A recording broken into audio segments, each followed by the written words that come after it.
ನಿನ್ನ ಜೊತೆಯಲಿ ಜೊತೆಯಲಿ.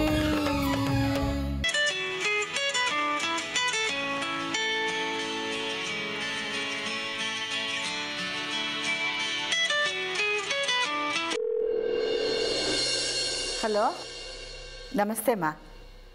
ಹೇಗಿದ್ದೀರಾ? ಮನೇಲಿ ಎಲ್ಲರೂ ಚೆನ್ನಾಗಿದ್ದಾರಾ?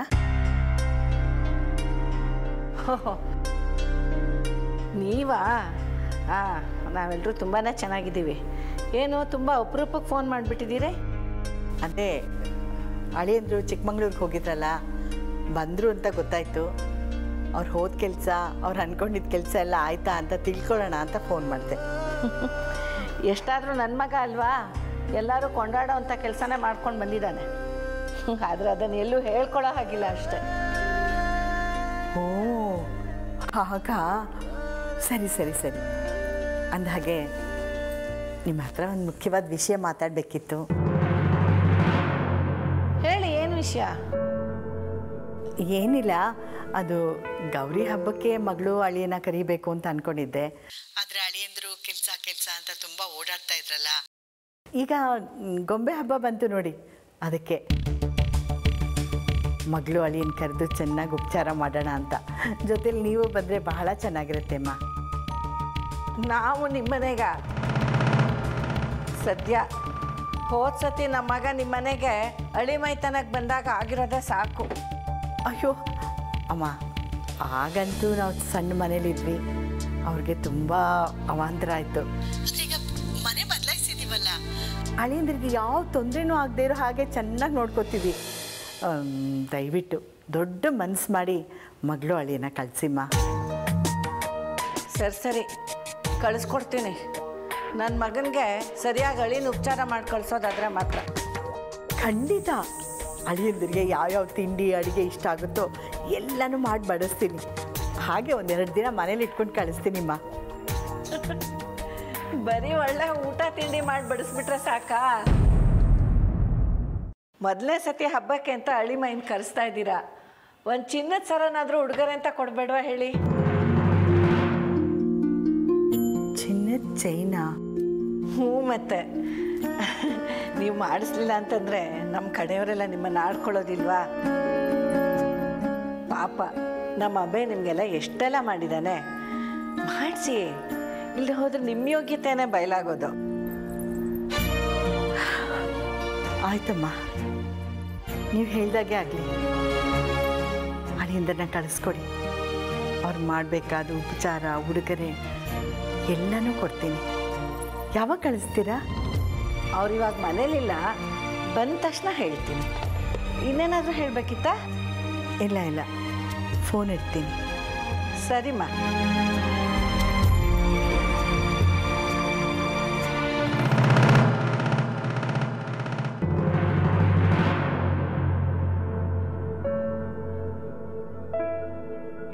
ನಿಮ್ಮಮ್ಮ ಹಬ್ಬಕ್ಕೆ ನಿನ್ನನ್ನು ಪುಟಾಣಿನೂ ಕಳಿಸ್ಕೊಡಿ ಅಂತ ಫೋನ್ ಮಾಡಿದ್ರು. ನೀವಿಬ್ಬರು ಹೋಗಿ ಬನ್ನಿ.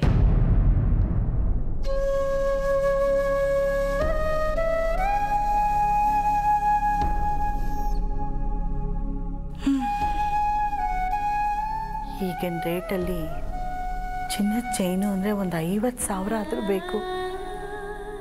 ರಂಗ, ಅಷ್ಟೊಂದು ದುಡ್ಡಿಗೆ ನಾನು ಏನಪ್ಪ ಮಾಡಲಿ? ಅಮ್ಮ ಅಬ್ಬಾಯಿಗೆ ಚಿನ್ನದ ಚೈನ್ ಮಾಡಿಸ್ಬೇಕಾ?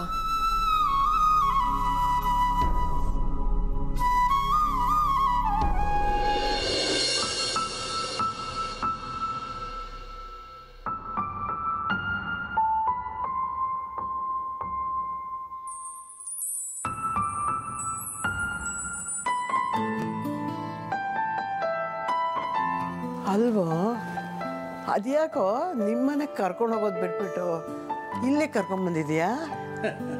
ಇಲ್ಲಿರೋದೆ ನಮ್ಮ ಮನೆ, ಅಲ್ಲಿದ್ದಿದ್ದು ಸುಮ್ಮನೆ. ಅದು ನಮ್ಮ ಮಗನ ಮನೆ. ಅಲ್ಲಿದ್ದರೆ ಅವ್ರಿಗೂ ಬೇಜಾರು, ನಮಗೂ ಉಸಿರು ಕಟ್ಟುತ್ತೆ. ಯಾಕೆ ಬೇಕು ಹೇಳು? ಅವ್ರ ಪಾಡಿಗೆ ಅವ್ರು ಬಿಟ್ಬಿಡೋಣ, ನಮ್ಮ ಇಲ್ಲಿ ಪ್ರೀತಿ ಜೊತೆ ಇದ್ಬಿಡೋಣ. ಅಲ್ವೋ, ನನ್ನಿಂದಾಗಿ ನೀನು ಅವರನ್ನೆಲ್ಲ ದೂರ ಮಾಡ್ಕೊಳ್ತಾ ಇದ್ದೀಯಾ. ನೀನು ಮಾತ್ರ ನಿನ್ನ ಮನೆಯವ್ರನ್ನ ದೂರ ಮಾಡ್ಕೊಂಡಿಲ್ವಾ? ಅಯ್ಯೋ, ನಂದು ಬಿಡ, ನನಗೆ ಸಂಸಾರನೂ ಇಲ್ಲ ಒಂದೂ ಇಲ್ಲ. ಇನ್ನು ಬಂದು ಬಳಗದವ್ರಿಗೆ ನಾನು ಆಟಕ್ಕೆ ಕುಂಟು ಲೆಕ್ಕಕ್ಕಿಲ್ಲ. ಅದಕ್ಕೆ ನಾನು ಅವರನ್ನು ಆಟದಿಂದನೂ ತೆಗೆದುಬಿಟ್ಟೆ, ಲೆಕ್ಕದಿಂದನೂ ತೆಗೆದುಬಿಟ್ಟೆ. ಅದೇ ನಿನಗೆ ಮಗ, ಸೊಸೆ, ಮೊಮ್ಮಗಳು. ಪ್ರೀತಿನೇ ಇಲ್ಲ ಅಂದಮೇಲೆ ಮೋಡಾನೆ ಕಟ್ಟಲ್ಲ ಅಂತಾರೆ. ಅಂಥದ್ರಲ್ಲಿ ಮನಸ್ಸನ್ನು ಕಟ್ಟೋಕ್ಕಾಗತ್ತಾ?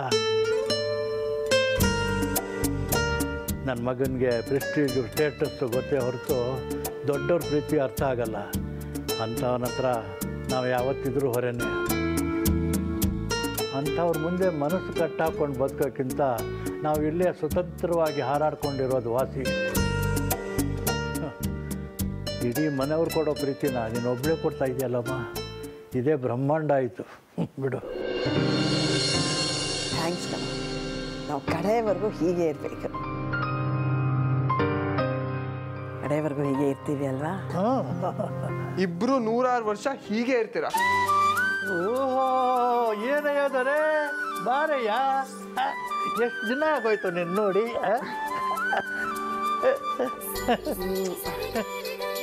ಕೇಳಿಗ ಪಾಪಿಗ ನಾನು ಒಬ್ಬನೇ ಬಿಟ್ಟು 4 ದಿನ ಅಂತ ಸುಳ್ಳು ಹೇಳಿ ನೀವಿಬ್ರು ಆಲ್ ಇಂಡಿಯಾ ಟ್ರಿಪ್ಗೆ ಹೋಗಿದ್ರಾ? ಹ್ಞೂ, ಮತ್ತೆ ನಾವು ಪ್ರಪಂಚದಲ್ಲಿ ಹಾರಾಡೋ ಫ್ರೀ ಬರ್ಡ್. ನಮ್ಮನ್ನು ಯಾರೋ ಕೇಳೋರು? ನಾವು ಎಲ್ಲಿ ಬೇಕಾದರೂ ಹೋಗ್ತೀವಿ, ಎಲ್ಲಿ ಬೇಕಾದರೂ ಹಾರಾಡ್ತೀವಿ, ನೋ ಲಿಮಿಟ್. ಅಲ್ವೋ? ನಿಂದೇನೋ ಕಥೆ? ಗೋವಾ ಟಿ ವಿಲೆಲ್ಲ ನಿಂದೇ ಸುದ್ದಿ. ನೀನೇನೋ CM ಎದುರಾಕೊಂಡಿದ್ಯಂತೆ. ಏನು ಮಾಡ್ಕೊಂಡಿದ್ಯೋ? ಏನು ಕತೆ? ಅದು ಬಿಡು ಗೌರಿ, ಈಗ ಅದೆಲ್ಲ ಪಾಸ್ಟ್. ನಾನೇನಾದ್ರು ಈಗ ಪ್ರೆಸೆಂಟಲ್ಲಿದ್ದೀನಿ. ಅಂದರೆ ನಾನು, ನನ್ನ ಸೀನಿಯರ್, ಮಾಮ್, ಡ್ಯಾಡ್, ನೀವುಗಳು, ಇಷ್ಟೇ ನನ್ನ ಪ್ರಪಂಚ. ಅಲ್ಲ, ನಿಮ್ಮಿಬ್ಬರಿಗೂ ಎಷ್ಟು ಜಂಬ ಇರಬೇಕು. ಟ್ರಿಪ್ ಮುಗಿಸ್ಕೊಂಡು ಮನೆಗೆ ಬರೋದು ಬಿಟ್ಟು ಇಲ್ಲಿ ಬಂದು ಸೆಟ್ಲ್ ಆಗಿದ್ದೀರಾ? ಬನ್ನಿ ಹೋಗೋಣ. ಹೋಗಲ್ಲ, ಅಲ್ಲಿಗೆ ಯಾವನು ಬರ್ತಾನೆ? ನಿಮ್ಮ ಅಪ್ಪ ಒಳ್ಳೆ ಹಸಿ ಆಗಲ್ಕಾಯಿ ತಿಂದು ಒಂಥರ ಆಡ್ತಾನೆ. ಮುಂಡೇದಕ್ಕೆ ಒಂಚೂರು ರಸಿಕತೆನೇ ಇಲ್ವಲ್ಲೋ. ಅಂಥವನ್ನ ಹತ್ರ ನಾನು ಇರೋಕ್ಕಾಗಲ್ಲಪ್ಪ. ನಾವಿಲ್ಲೇ ಹ್ಯಾಪಿ ಲವ್ ಬರ್ಡ್ಸ್ ಥರ ಇದ್ಬಿಡ್ತೀವಿ. ಹೌದು ಕಣ. ನಮಗೆ 2 ಹೊತ್ತಿನ ಊಟಕ್ಕೆ ಗತಿ ಇಲ್ಲದೆ ಇದ್ರೂ ಪರವಾಗಿಲ್ಲಪ್ಪ. ಸಣ್ಣ ಮಕ್ಕಳಾಗ ಆಡ್ಕೊಂಡು ಕಡೆ ತನಕ ಖುಷಿಯಾಗಿ ಇದ್ಬಿಡ್ತೀವಿ ಕಣ. ನಮ್ಮನ್ನು ಬಾ ಅಂತ ಕರಿಬೇಡ ಕಣ. ಸರಿಯಾಗಿದ್ದೀರಾ ನೀವಿಬ್ರು? ಆಯಿತು, ನಿಮ್ಮ ಸ್ವತಂತ್ರಕ್ಕೆ ಅಡ್ಡಿ ಬಂದು ನಿಮ್ಮ ಪ್ರೀತಿಗೆ ನಾನಂತೂ ಡಿಸ್ಟರ್ಬ್ ಮಾಡಲ್ಲ. But on one condition. Rachin, Gauri, ನಿಮ್ಮಿಬ್ಬರಿಗೂ ಏನೇ ನೋವಾದರೂ, ಎಷ್ಟೇ ಕಷ್ಟ ಬಂದರೂ, ಏನೇ ಎಮರ್ಜೆನ್ಸಿ ಇದ್ರೂ ನನಗೆ ತಕ್ಷಣ ಒಂದು ಫೋನ್ ಕಾಲ್ ಮಾಡಬೇಕು. ಡೀಲಾ? ಡೀಲ್. ನಮ್ಮ ಪ್ರೀತಿನ ಅರ್ಥ ಮಾಡ್ಕೊಂಡಿರೋ ದೊಡ್ಡ ಮನಸ್ಸಿನ ಜೀವ ಹಾಕೊಂಡು ನೀನು. ನಿನ್ನ ಮಾತಿಗೆ ನಾವು ಆಗಲ್ಲ ಅಂತೀವಾ? ಡನ್.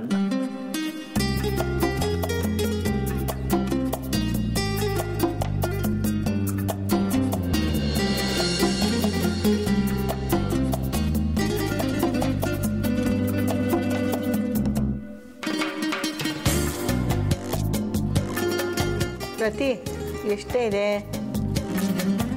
ಈ ಚಿಲ್ಲರೆ ಇದೆಲ್ಲ ಸೇರಿಸಿ 2,500 ಇದೆಮ್ಮ.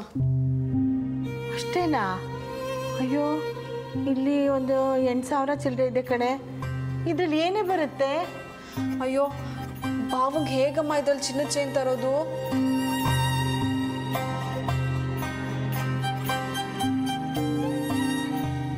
ಅಪ್ಪ ಸ್ವಾಮಿ, ನೀನೇನಾದರೂ ಅಲ್ಪ ಸ್ವಲ್ಪ ದುಡ್ಡು ಕೂಡಿಟ್ಟಿದ್ಯಾ?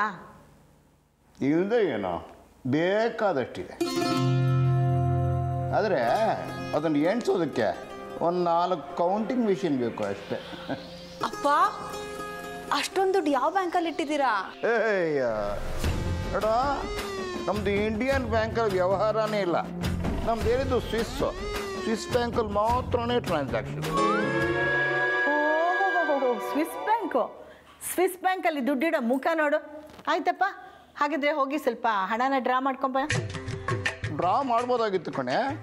ಆದರೆ ಮೊನ್ನೆಯಿಂದ ATM ಪಾಸ್ವರ್ಡೇ ಮರ್ತು ಬಿಟ್ಟಿದ್ದೀನಪ್ಪ. ಯಾಕೆ ಅಂತಲೇ ಗೊತ್ತಿಲ್ಲ. ನಿನ್ನ ಜನ್ಮಕ್ಕೆಷ್ಟು ಸ್ವಲ್ಪ ಅದಕ್ಕೆ ಜವಾಬ್ದಾರಿ ಇಲ್ಲ. ಹೆಂಗಸರು ತಂದದನ್ನ ತಿನ್ಕೊಂಡು ಉಂಡಾಡಿ ಗುಂಡಿನ ಥರ ಬೆಳೀತಾ ಇದೆಯಲ್ಲ, ನಾಚಿಕೆ ಅನ್ನೋದೇ ಇಲ್ವಾ? ಮಕ್ಕಳು ಮದುವೆ ಮಾಡೋ ಯೋಗ್ಯತೆ ಅಂತೂ ಇರಲಿಲ್ಲ. ಇವಾಗ ಮನೆಗೆ ಅಳಿಯ ಬರ್ತಿದ್ದಾನೆ, ಅವ್ನಿಗೇನಾದರೂ ಒಂದು ಸಣ್ಣ ಉಡುಗೊರೆ ಕೊಡಬೇಕು ಅನ್ನೋ ಬುದ್ಧಿ ಬೇಡವಾ ನಿನ್ನ? ಪ್ರತಿಮಾ, ಗಂಡನ್ನು ಹೊಡೆದ್ರೆ ಬೈದರೆ ನರಕದಲ್ಲಿ ಏನು ಶಿಕ್ಷೆ ಕೊಡ್ತಾರೆ ಅಂತ ನಿಮ್ಮ ಅಮ್ಮನಿಗೆ ಸ್ವಲ್ಪ ಡೀಟೇಲಾಗಿ ಹೇಳಮ್ಮ. ನೀನು ಅದ್ರ ಬಗ್ಗೆ ಥೀಸಿಸ್ ಮಾಡಿದ್ದೀಯಲ್ಲ. ಗಂಡನ್ ಬೈದ್ರೆ ನಾಲ್ಗೆ ಮೇಲೆ ಮೇಣದ ಬತ್ತಿ ಹಚ್ಚಿ ಸುಡ್ತಾರಂತೆ. ಆಮೇಲೆ ಹೊಡೆದ್ರೆ ಹೊಡೆಯೋ ಕೈನ ಮೊಣ್ಕೈ ಸೂಪ್ ಮಾಡಿ ರಾಕ್ಷಸರಿಗೆ ಹಾಕ್ತಾರಂತೆ. ಹೌದಾ?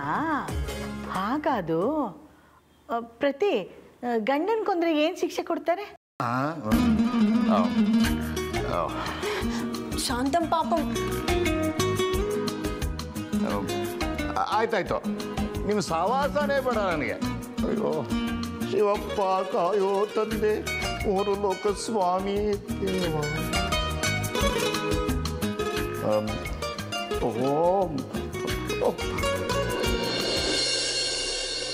ಪ್ರತಿ ಈಗೇನೇ ಮಾಡೋದು? ನಾಳೆನೇ ನಿಮ್ಮ ಅಕ್ಕ ಭಾವ ಬರ್ತಾ ಇದ್ದಾರೆ. ಈ ದುಡ್ಡು ಪೂಜೆ ಸಾಮಾನಿಗೆ, ಮನೆ ಅಡುಗೆ ಸಾಮಾನಿಗೆ ಸಾಕಾಗಲ್ಲ. ಇನ್ನು ಅವ್ರಿಗೆ ಚಿನ್ನದ ಸರ ಎಲ್ಲಿಂದ ತಂದುಕೊಡ್ಲೆ? ಅಮ್ಮ, ನನ್ನ ಫ್ರೆಂಡ್ಸ್ ಹತ್ರ ಕೇಳಲ್ಲ, ದುಡ್ಡು ಸಿಗ್ಬೋದು. ಬೇಡಮ್ಮ, ಹೆಣ್ಮಕ್ಳು ದುಡ್ಡು ಕೇಳಿದ್ರೆ ಬೇರೆ ಥರನೇ ನೋಡ್ತಾರೆ. ನಾನೇ ಏನಾದರೂ ಮಾಡ್ತೀನಿ, ರಂಗದಾರಿ ತೋರಿಸ್ತಾನೆ. ಏನಮ್ಮ ಮಾಡ್ತೀಯಾ? ಈ ಮನೆಗೆ ಬಂದಮೇಲೆ ಬಟ್ಟೆ ಇಸ್ತ್ರಿ ಮಾಡೋದು ಬಿಟ್ಬಿಟ್ವಿ. ಇಲ್ಲಿ ಯಾರು ಸರಿಯಾಗಿ ಪರಿಚಯನೂ ಇಲ್ಲ.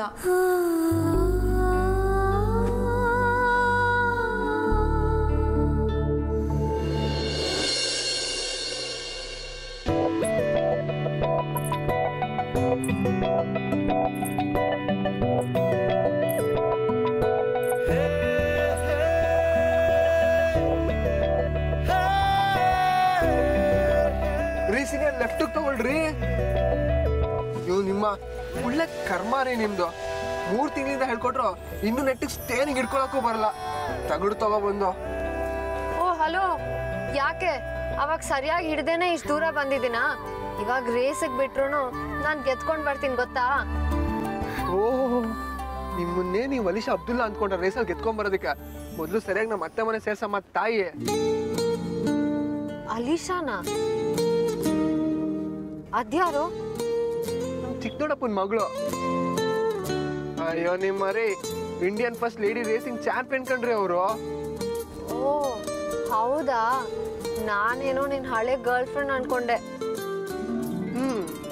ಅನ್ಕೋತೀರಾ ಬಿಟ್ರೆ ಯಾಕೆ ಬಿಡ್ತೀಯಾ?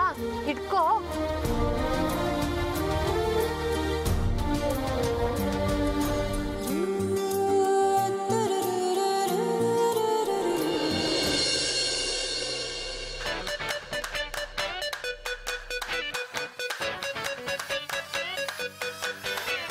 ಓ ಚೀಫ್ ಮಿನಿಸ್ಟರ್.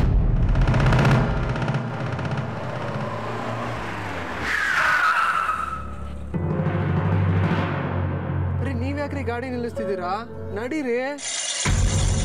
ಇಲ್ಲ, ನೀನ್ ಮೊದ್ಲು ಮಾತಾಡು. ಲೌಡ್ ಸ್ಪೀಕರ್ಗೆ ಹಾಕು. ಮಿಸ್ಟರ್ ಅಭಯ್ ಶೇಖರ್, ಹೇಗಿದ್ದೀರಾ ಸಾಹೇಬ್ರೆ? ನಾವ್ ಯಾವಾಗ್ಲೂ ಚೆನ್ನಾಗೇ ಇರ್ತೀವಿ ಸರ್. ನೀವ್ ಹೇಗಿದ್ದೀರಾ? ಏನ್ ಸರ್, ನಿಮ್ಮಂತ ದೊಡ್ಡವರು ನನ್ನಂತ ಬಡಪಾಯಿನ ನೆನ್ಸ್ಕೊಂಡಿದ್ದೀರಾ? ಯಾರು ದೊಡ್ಡವರು ಸ್ವಾಮಿ? ಮೀಡಿಯಾದಲ್ಲಿ ತಪ್ಪೊಪ್ಕೊಂಡು ನನ್ನನ್ನು ದೊಡ್ಡ ಮನುಷ್ಯ ಮಾಡಿದ ಮಹಾನ್ ವ್ಯಕ್ತಿ ನೀವು. ನೀವೆಂಗೆ ಬಡಪಾಯಿ ಆಗ್ತೀರಾ? ಅಂದಹಾಗೆ ನನಗೆ ಲವ್ ಸ್ಟೋರಿ ಇರೋ ವಿಷಯನೇ ಸುಳ್ಳು ಅಂತ ನಿಮ್ಗೆಲ್ಲ ಗೊತ್ತಿದ್ರು ಸುಳ್ಳು ಹೇಳಿ ನನಗೆ ಕ್ಲೀನ್ ಶೀಟ್ ಕೊಡಿಸ್ಬಿಟ್ರಿ. ಅದಕ್ಕೆ ಥ್ಯಾಂಕ್ಸ್ ಹೇಳೋಣ ಅಂತ ಫೋನ್ ಮಾಡಿದೆ. ಅದರಲ್ಲೇನಿದೆ ಸರ್, ನಾನು ನಿಮ್ಮ ಮೇಲೆ ಆರೋಪ ಮಾಡಿದ್ದು ತಪ್ಪು ಅನ್ನಿಸ್ತು. ಅದಕ್ಕೆ ನಾನೇ ಸರಿ ಮಾಡಿದೆ.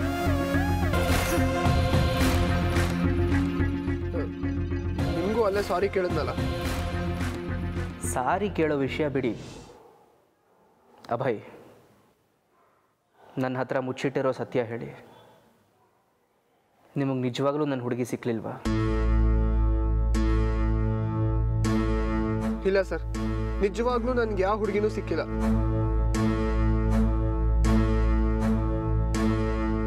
ನನ್ನ ಹತ್ರ ಆದರೂ ಸತ್ಯ ಹೇಳ್ರಿ.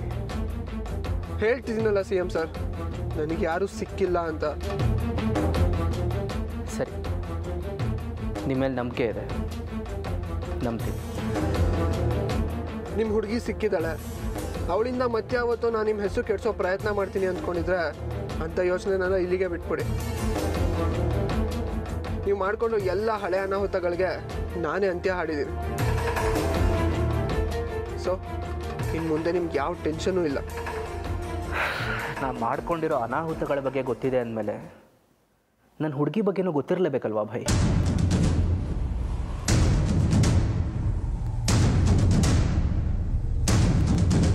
I am extremely sorry CM ಎಂ ಸರ್. ಆ ಹುಡುಗಿ ಬಗ್ಗೆ ನನಗೆ ಗೊತ್ತಿದೆ ಗೊತ್ತಿಲ್ಲ ಅಂತ ಡಿಸ್ಕಸ್ ಮಾಡೋ ಸ್ಥಿತಿಲಿ ನಾನಿಲ್ಲ.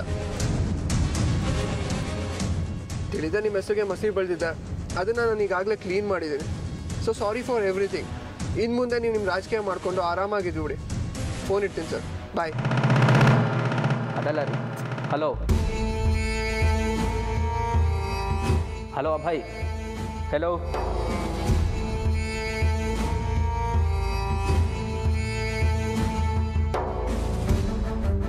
ಶಿಟ್, ಪವಿತ್ರನ ವಿಷಯ ಬೆನ್ನಿಗತ್ತಿದ್ದು ಬೇತಾಳ ಆಗ್ಬಿಟ್ಟಿದೆ.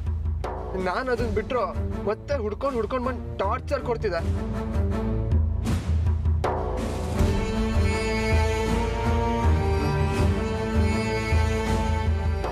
ಸೀನಿಯರ್, ನೀವೇನ್ರಿ ಹೀಗೆ ಮುಖ ನೋಡ್ತಿದ್ದೀರಾ? ನಡೀರಿ ಗಾಡಿ ಮೂವ್ ಮಾಡಿ. ಬಿಟ್ಟಾಕ್ರಿ, ಯಾರ್ದೋ ವಿಷಯಕ್ಕೆ ನಾವಿಬ್ರು ಯಾಕೆ ನಮ್ಮ ಖುಷಿನ ಹಾಳು ಮಾಡ್ಕೋಬೇಕು? ಅಂದಹಾಗೆ ನಾನು ಅವಾಗಲೇ ಎಲ್ಲಿಗೆ ನಿಲ್ಸಿದೆ?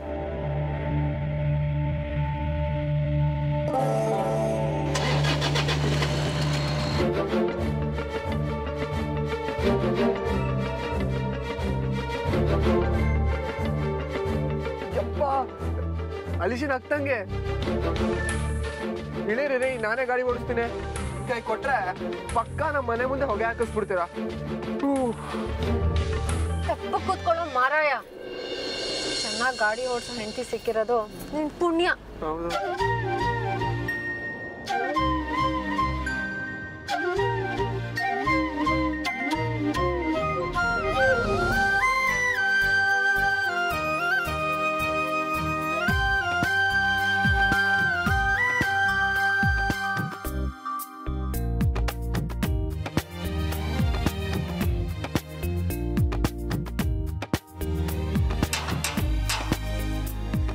ಅಮ್ಮ, ಅಕ್ಕ ಬಾಬಾ ಬಂದ್ರು. ಇದೇನ್ರಿ ಇದು? ಗಿಡಕ್ಕೂ ಪೂಜೆ ಮಾಡ್ತೀರಾ? ಬಾಬಾ, ಗಿಡದಲ್ಲಿ ಅಶ್ವಿನಿ ದೇವತೆ, ಧನ್ವಂತ್ರಿ ಎಲ್ಲರೂ ಇರ್ತಾರಂತೆ. ಅಮ್ಮ ತಾಯಿ, ನಾನು ಒಳಗೆ ಬರಲ್ಲ ಅಥವಾ ಹಿಂಗಿಂದಿಗೆ ವಾಪಸ್ ಹೋಗ್ಬಿಡ್ಲಾ? ಹೋಗಿ ಬಾಬಾ, ನೀವ್ ಯಾವಾಗ್ಲೂ ಹೀಗೆ. ಸರಿ, ಒಳಗ್ ಬನ್ನಿ. ಬನ್ನಿ ಬನ್ನಿ. ಅಂತೂ ಈ ಸಲ ನಾವು ಮಾಡ್ತಾ ಇರೋ ಹಬ್ಬಕ್ಕೆ ಕಳೆ ಬಂತು. ಕುತ್ಕೊಳ್ಳಿ ಅಂದ್ರೆ ನೀವು ಕರೆದ್ರೆ ಪ್ರತಿ ತಿಂಗಳು ಮಾಡೋ ಸಂಕಷ್ಟಿಗೆ ಬೇಕಾದ್ರೂ ಬರ್ತೀನಮ್ಮ. ಏನಂడి ಅಂದ್ರೆ ಹೀಗೆ ಹೇಳ್ತೀರಾ? ಮಾವನ ಮನೆಗೆ ಬರೋದಕ್ಕೂ ಯಾರನ್ನು ಕರಿಬೇಕಾ? ನಮ್ಮ ಮನೆ ತಿಳ್ಕೊಂಡು ಬರಬೇಕಪ್ಪ. ನಿಮ್ಗೆ ಗೊತ್ತಲ್ಲ, ನಮ್ಮ ಮನೆಗೆ ಯಾವಾಗ ಬಂದ್ರೂ ರಾಯಲ್ ಟ್ರೀಟ್ಮೆಂಟ್. ತುಂಬ ಚೆನ್ನಾಗೇ ಗೊತ್ತು ಮಾವ. ಹೋದ ಸಲ ಬಂದಾಗಲೇ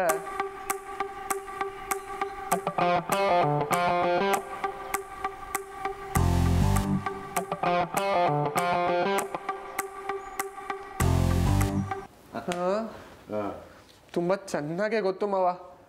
ಹೋದ ಸಲ ಬಂದಾಗಲೇ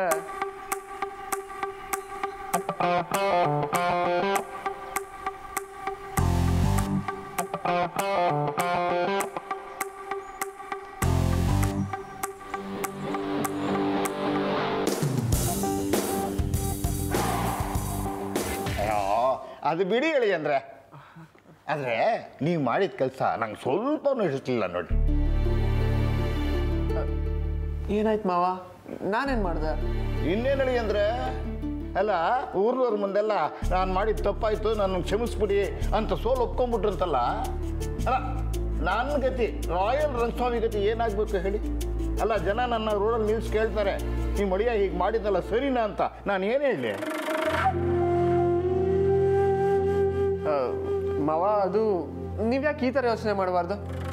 ನಾನು ಆ ಥರ ಮಾಡದೇ ಇದ್ದಿದ್ರೆ ಮದುವೆ ಆಗಿರೋ ಒಂದು ಹುಡುಗಿನ ಕರ್ಕೊಂಡೋಗಿ ರಂಜಿತ್ ಮುಂದೆ ನಿಲ್ಸಿರ್ತಿದ್ದೆ. ಆಗ ಅವಳ ಜೀವನ ಹಾಳಾಗಿರ್ತಿತ್ತು. ಅವಾಗ ಜನ ನಿಮ್ಮನ್ನು ಕೇಳ್ತಿರ್ಲಿಲ್ವಾ, ನಿಮ್ಮ ಹಳೆಯ ಒಂದು ಹುಡುಗಿ ಜೀವನ ಹಾಳು ಮಾಡ್ಬಿಟ್ಟ ಅಂತ. ಅದಕ್ಕಿಂತ ಇದೇ ಬೆಟರ್ ಅಲ್ವಾ ಮಾವ?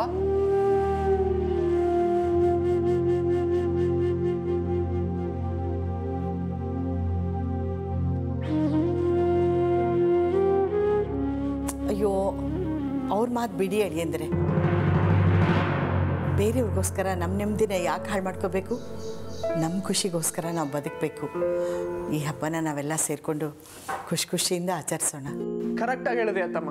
ಈಗ ನಂದು ಸೇಮ್ ಟು ಸೇಮ್ ಅದೇ ಪಾಲಿಸಿ.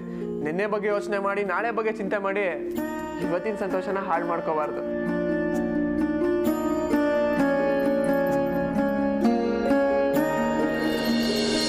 ಹೌದು ಬಾವ, ನೀವು ಹೇಳೋದು ಕರೆಕ್ಟು. ಈ ಹಬ್ಬನ ನಾವು ಭಕ್ತಿ ಶ್ರದ್ಧೆಯಿಂದ ಮಾಡಿ ನೆಮ್ಮದಿಯಾಗಿರೋಣ. ಏನೇ ಆದರೂ ಭಕ್ತಿಲಿ ನಿನ್ನ ಮೀರ್ಸೋರು ಯಾರಿಲ್ಲ ಬಿಡಮ್ಮ.